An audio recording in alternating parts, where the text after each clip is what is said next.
उत्तर प्रदेश में खास करके जब से भारतीय जनता पार्टी योगी आदित्यनाथ जी की सरकार रही है, किस तरीके से एक तबके के ऊपर लगातार प्रहार किए जा रहे हैं, लगातार उत्तर प्रदेश का लॉ एंड ऑर्डर कितना अस्त व्यस्त हो चुका है, ये हम लोग सब देख रहे हैं, न्यूज के माध्यम से देख रहे हैं। वहीं जब उत्तर प्रदेश में विधानसभा का सत्र चालू होता है, जनता उम्मीद करती है कि सूबे के जो मुखिया हैं वो जनता की बात करेंगे, जनता के हित की बात करेंगे। वहीं जब वो इस तरीके की बात करते हैं, इस तरीके के कटाक्ष करते हैं, तो मैं समझता हूं जनता को दुख ही होता है, एक दुख होता है। और जहां तक उनकी इस तरीके की बात करने की बात है, तो निश्चित तौर पे हम आपको ये कह सकते हैं कि समाजवादी पार्टी इंडिया गठबंधन को बहुत बड़े अंतर से जीत दिलाई गई है। आज जरूरत इस बात की नहीं है कि वो हम लोगों के ऊपर कटाक्ष करें, जरूरत इस बात की है वो खुद इस बात को देखें कि आज उनकी पार्टी के अंदर कितना विरोधाभास पैदा हो रहा है। आपको ऐसा लगता है कि एक जो नंबर है लोकसभा का, उससे कहीं ना कहीं पार्टी के अंदरूनी लड़ाई शुरू हो गई? देखिए, वो सारी बातें बाहर निकल के आई हैं। आपने देखा बीते दिनों में किस तरीके से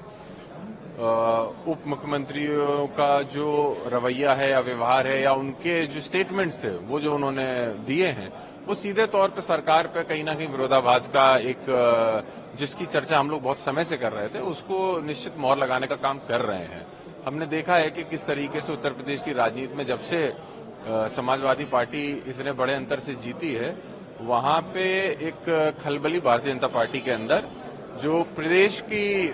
लीडरशिप है उसको लेके बन चुकी है। राहुल गांधी ने ट्वीट कर सुबह ये जानकारी दी कि उनको ये जानकारी मिली है कि ईडी जल्दी एक रेड करने वाली है उनके ऊपर। आपको लगता है कि उनका इशारा मिसयूज ऑफ सेंट्रल एजेंसीज की तरफ है? देखिए, मिसयूज ऑफ सेंट्रल एजेंसीज हो और मिसयूज ऑफ इवन लैंग्वेज हो, कितनी जगहों पे हमने देखा, इवन पार्लियामेंट के अंदर हमने नहीं देखा। जितनी एजेंसीज की बात जो आप कर रहे हैं, क्यों नहीं है, हमने देखा किस तरीके नाटकीय तौर पे अगर कोई व्यक्ति भारतीय जनता पार्टी छोड़ के जाता है, अगले ही दिन उसके घर पे रेड होती है। उसी तरीके से अगर राहुल गांधी जी ये बात कह रहे हैं तो निश्चित ये बात सच हो सकती है। और जहां तक पार्टी की इन लोगों की बात है, तो इन लोगों ने राजनीति जो है वो आज की तारीख में एक भय का माहौल बनाने का प्रयास किया जा रहा है। एक फैसला दिया है और ये कहा है कि जो नीट यूजी का जो पेपर लीक का मामला है वो एक सिस्टमेटिक फेल्योर है और सिर्फ 2 केंद्र हैं उसके, वो है पटना और हजारीबाग। देखिए, जहां तक